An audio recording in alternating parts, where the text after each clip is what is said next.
चलिए एक क्वेश्चन है, करते हैं। कहा है convert a 4 ampere 5 ohm current source to the voltage source. Current source जैसा कि पिछले वीडियो में बताया था, करंट सोर्स कैसे होता है। ये देखिए, ये करंट सोर्स है 4 एम्पियर और इसके पैरेलल में एक रेजिस्टेंस रहेगा। इसी को कहते हैं यहाँ पे लोड रहता है RL, यही है 15 ओम और ये है 4 एम्पियर।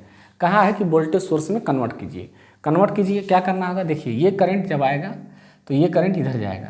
अभी ये लोड है तो लोड को दिखाने की ज़रूरत नहीं है, तो क्या हो जाएगा, वोल्टेज करंट एंड रेजिस्टेंस का जब मल्टीप्लाई करेंगे तो आ जाएगा वोल्टेज 4 × 15। देखिए इसमें ऐसे करके आ रहा है क्योंकि अभी तो लोड लगा नहीं, तो ओपन सर्किट है। तो कुल कितना आ गया 60 वोल्ट। अब इसको कन्वर्ट जब करते हैं, ये वोल्टेज कितना बन जाता है 60 वोल्ट। कितना है 60 volt.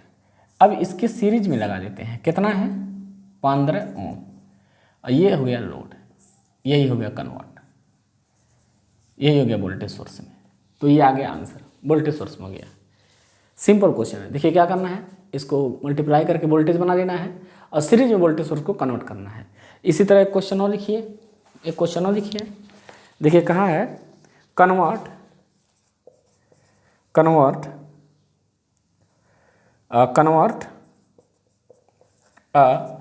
240 volt 40 ohm voltage source to current source. Voltage source से करंट सोर्स में बनाना है, तो आप जानते हैं सबसे पहले वोल्टेज सोर्स को लिख देंगे कि वोल्टेज सोर्स को कैसे लिखते हैं। ये लिखिए पहले, अभी हम बता चुके हैं वोल्टेज सोर्स को कैसे लिखते हैं। देखिए इसको मिटा दें, चलिए इसको हटा दे रहे हैं, ये करंट सोर्स था।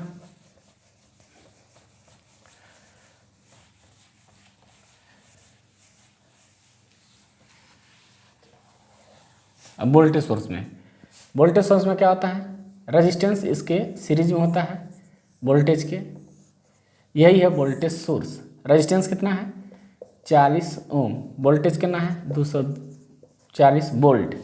ये हो गया।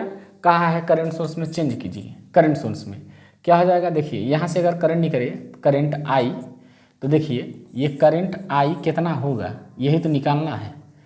तो वोल्टेज अपान रेजिस्टेंस, वोल्टेज देखिए ये करंट का जो वैल्यू है, करंट इज इक्वल टू क्या आता है V/I।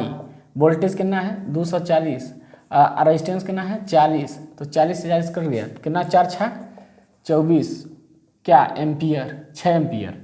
तो 6 एम्पियर और इसके पैरेलल में क्या लगाएंगे, रेजिस्टेंस, जो ये वाला रेजिस्टेंस है, तो आ गया 40 ओम। ये हो गया लोड, कन्वर्ट हो गया, आंसर कन्वर्ट हो गया।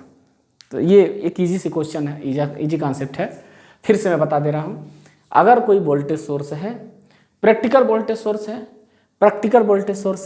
तो प्रैक्टिकल वोल्टेज सोर्स में जो रेजिस्टेंस होना चाहिए वोल्टेज के साथ सीरीज में होना चाहिए, लेकिन मिनिमम होना चाहिए, इतना मिनिमम जितना हो सके। क्योंकि अगर वही 0 हो जाता है तो voltage source, practical voltage source ना रखे, यूज वाला वोल्टेज सोर्स ना रखे, वो आइडियल वोल्टेज सोर्स हो जाएगा। और अगर रेजिस्टेंस करंट के साथ पैरेलल में है लेकिन बहुत ज़्यादा है, ज़्यादा का मतलब इनफाइनाइट हो गया, तो वो हो जाएगा आइडियल करंट सोर्स। लेकिन आइडियल करंट सोर्स कोई होता नहीं है, हम प्रैक्टिकल करंट सोर्स यूज करते हैं। तो हम कोशिश करेंगे कि पैरेलल में जो रेजिस्टेंस है इसको हाई से हाई रखें।